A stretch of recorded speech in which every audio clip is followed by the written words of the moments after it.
Hi, thanks for watching my views and news. Two news stories for you. Firstly, a major gain by Fano fighters, territorial gain, strategic gain.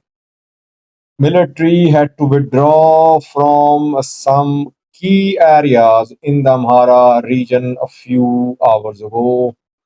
We have received details, and then luckily we got confirmation through some sources. Secondly, African Growth and Opportunity Act, AGOA, US preferential trade treaty with African countries.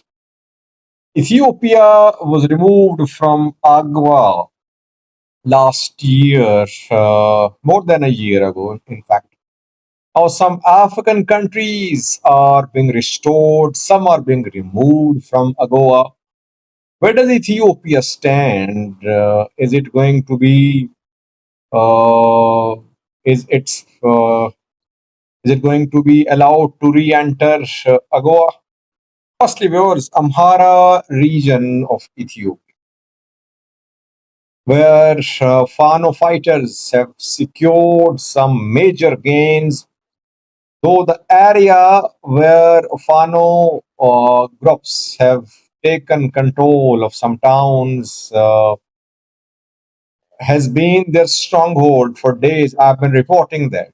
I have been telling you that Gojam, South Gondar are strongholds of Fano fighters. They have immense presence in Shoa too, and then they have presence around Gondar border.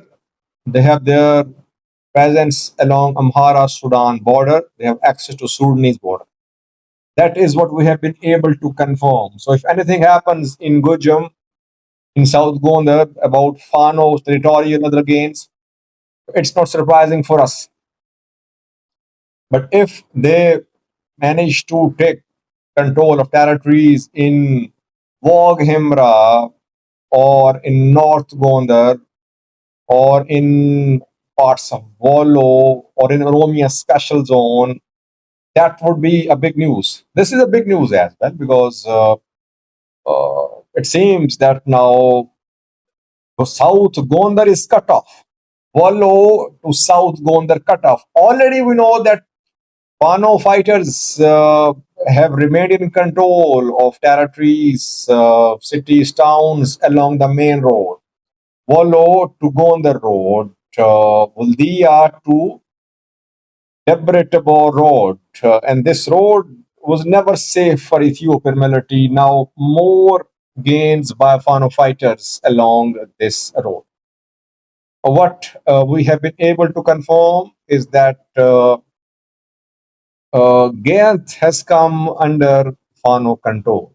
Both Gant, upper Gant, lower Gant, both Gant to uh, the both sides of the main road are under Fano control. It is being confirmed by locals. Firstly. Secondly, Nifas Micha, another strategic town, uh, has fallen to Fano fighters. Fano fighters are these minutes they are in Nifas Micha and they are in Gant. We have been able to confirm. Where is Ethiopian military? Or did it withdraw or did it suffer losses there in Gant and Nifas Micha? Well, what we have learned is that the attack on Nifas Micha and Gant uh, was carried out by hundreds of Fano fighters. They just stormed Gant, stormed Nifas Micha. They outnumbered military. Military had to retreat. Reportedly, military convoys have been seen retreating towards Debre Tabor. Not just military prosperity party members, they have also been seen with their families heading towards Debre Tabor. But is Debre Tabor safe? Because we have seen attacks by Fano fighters close to Debre Tabor to Alem Bur. Close to Debre Tabor was the place where we have seen two ambush attacks and kidnappings of government officials in the past few weeks. Now, in Nefasbicha, in Gayant, Fano fighters, obviously in control, they entered police stations, they freed prisoners, they captured logistics, ammunition, weapons, and they told police and militia, police especially, to continue the work but under Fano control. Military is trying to reorganize itself, interpret or regroup itself. Military will definitely try to hit back. Why? Because Nefasmicha is very strategic. Nefasmicha and Gayant remain under Fano control. It means that Debre could fall to Varata as well. Varata, Gondar to Bahirdar road, where Varata is very strategic. So that is why I think there could be a counter-offensive on Fano positions in Fastmicha and Gant. But Fano's entry and control of Gant has been confirmed. Next question would be, which Fano group carried out this operation in South Gondar? Difficult to say. Several groups are operating.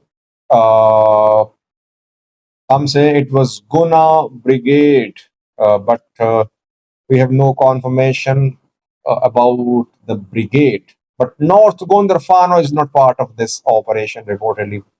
It was South Gondar Fano which conducted this operation.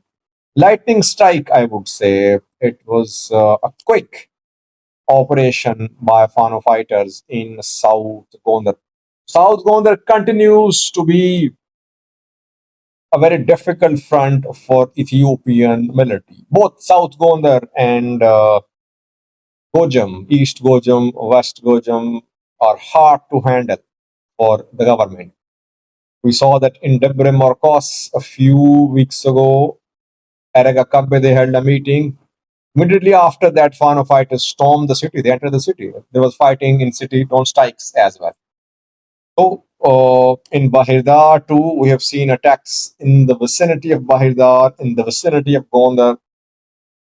Wallo largely peaceful, though we have seen attacks, ambush attacks, kidnapping of Prosperity Party member, assassinations, but Wallo is not as destabilized as Gujam and South Gondar. And maybe that is why Erega Kabede, the Amhara president, held a meeting in Dasi. I think it happened yesterday.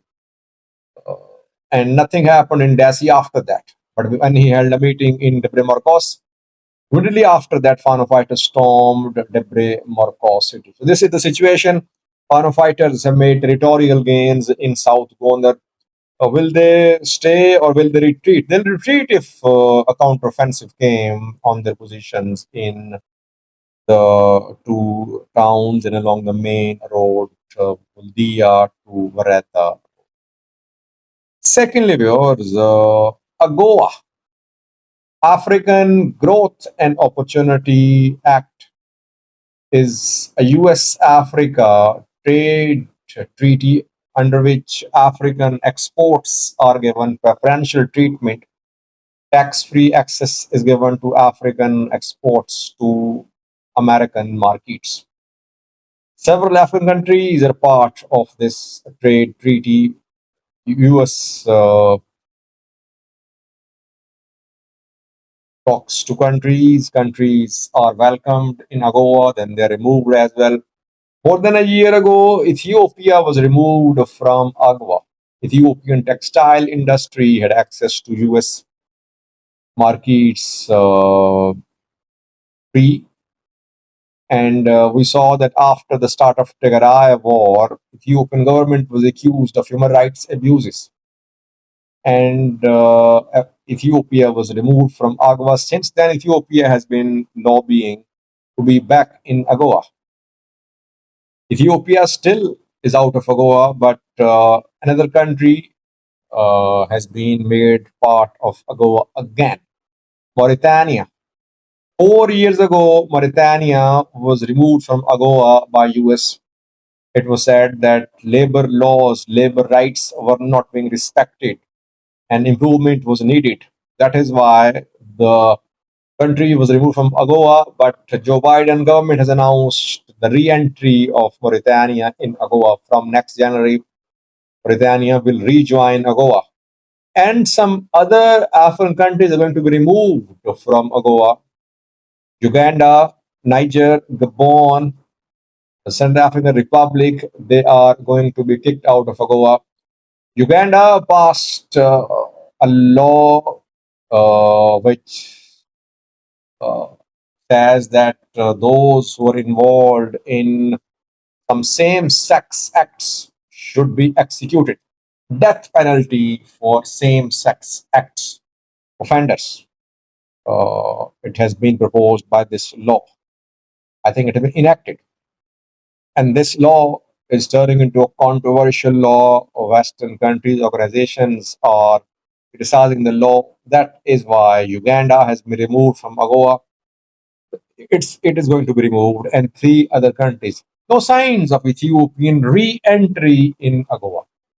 While China is giving some relief to Ethiopia in terms of loan payment rescheduling, no IMF World Bank bailout for Ethiopia, no re-entry in AGOA, no large amount of hard currency coming in Ethiopia, dollars. That is why Ethiopian economic forecast is not very bright. Though economy is progressing, GDP is growing, but still Ethiopia is unable to sustain double-digit growth. That is why Ethiopia is in need of an injection of a few billion US dollars. This injection is not coming, and no announcement of Ethiopia's re-entry in AGOA. Only Mauritania is going to be allowed back in AGOA from January next year. Thank you for watching.